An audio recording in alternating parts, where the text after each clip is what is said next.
We want to believe that the big life choices are going to be presented to us like in the movies, with a bit of music, drama, and maybe a couple pills. This is your last chance.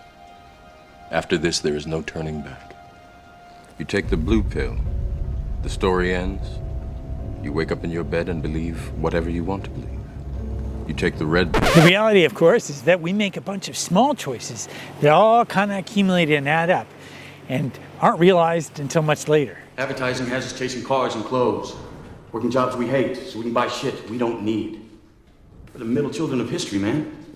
No purpose or place. We have no great war, no great depression. Our great war is a spiritual war. Our great depression is our lives. Right now we're being presented with one of the biggest choices of all. Most are really unaware of it, only because they've only been given false choices. They want you to know about the truth. They want you to be a product of the system, someone who does what they're told, and nothing more. And this is really how they create an illusion of choice for you. Oh, you can choose this course, or this university, or this degree. This is how they trick you. One of the biggest choices at all, and most of us are unconscious to. Right now we're in a totally different world though. Very different. And the choice that we're having to make is much larger. But we're given the choice as something completely different than what it actually is. When you look behind the curtain though, in fact, we have to ask, do we continue to unconsciously live as we have been and allow the plans and whims of a few to control us? Or do we go much deeper into our real history and who we really are at a fundamental level so we can live an intentional life? Now, the choice may be presented that way, but in fact, it's at its core a spiritual choice.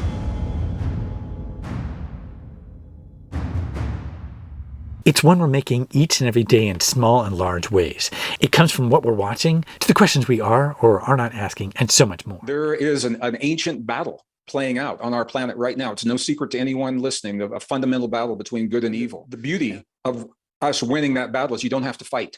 The way we win that battle is to become the best version of ourselves when we embrace the fullness of what it means to be a divine being in a biological body. We have won that battle. Now, the thing of it is, most people are never able to get to that level of making any sort of choices because they're stuck at the fundamentals, the basics of survival. And as long as we're kept at that level, we can never see the larger choices that are being made for us. But more and more people are waking up to the fact that they do have this choice and it's being made for them.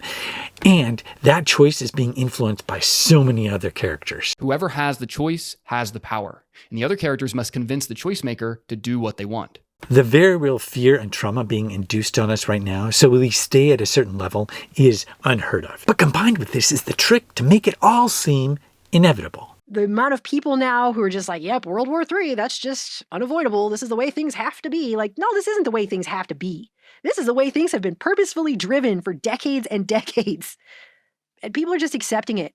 And I guess they'll just accept the world state after that, just to say, well, that's the way things have to be. People don't even realize, like, they're inundating everybody with the most advanced psychologically weaponized propaganda of literally all of known modern human history right now. Fear and trauma make all of the choices that we are presented with as inevitable, meaning World War III or anything like it is inevitable.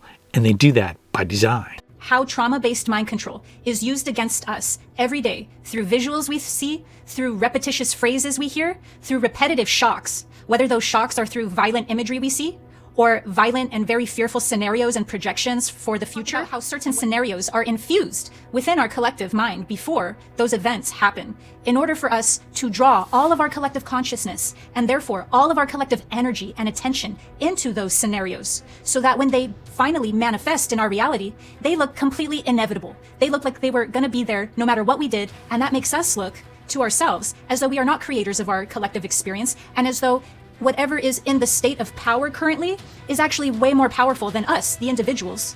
And therefore, they have more ability to create. And therefore, we look like everything turns out to be inevitable. What compounds all this is the use of fifth-generation warfare with technology that we have never had used on us before. And this makes it so much harder to fundamentally see what's really going on. We now have U.S. Special Forces that are calling for the use of deepfakes in their psychological operations. Fifth-generation warfare isn't being waged against standing armies of nation-states or guerrilla insurgents, but everyday citizens. And the second is that the war is not being fought on a battlefield somewhere, it's in people's heads. This fifth generation warfare is an all-out war being waged against all of us by governments and the international organizations to which they belong, against each and every one of us right now. It is a battle for full spectrum dominance over every single aspect of your life. Movement, interaction, transaction, innermost thoughts and feelings, desires. Governments the world over are working with corporations to leverage technology to control you down to a genomic level, and they will not stop until each and every person who resists them is subdued or eliminated. The most incredible part of all of this is that so few know that this war is even taking place, let alone that they are in it. But despite all this inevitability and all this mayhem and effery, we still do have a choice. Now, a lot of it is to just focus our attention. And when our attention is unfocused, it's hijacked by endless scrolling and by always looking at what's going on. It's all to hijack our attention. And maybe you think it doesn't matter if we watch this or that, and yet it does. Because when we take our attention away and we sit in silence and actually reflect upon what's going on, it becomes so much more obvious. Then we're in the thick of scrolling through and trying to get updates and of all the stuff that's going on. Obviously, you wouldn't want to ignore information that might affect your safety, but there is so much disinformation out there that it's important to step away.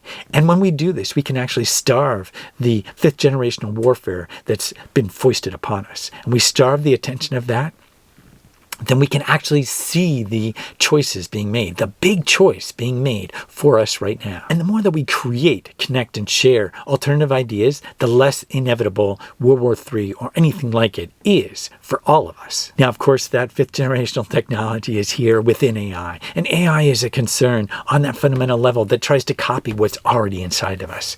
Check out this video for more on that.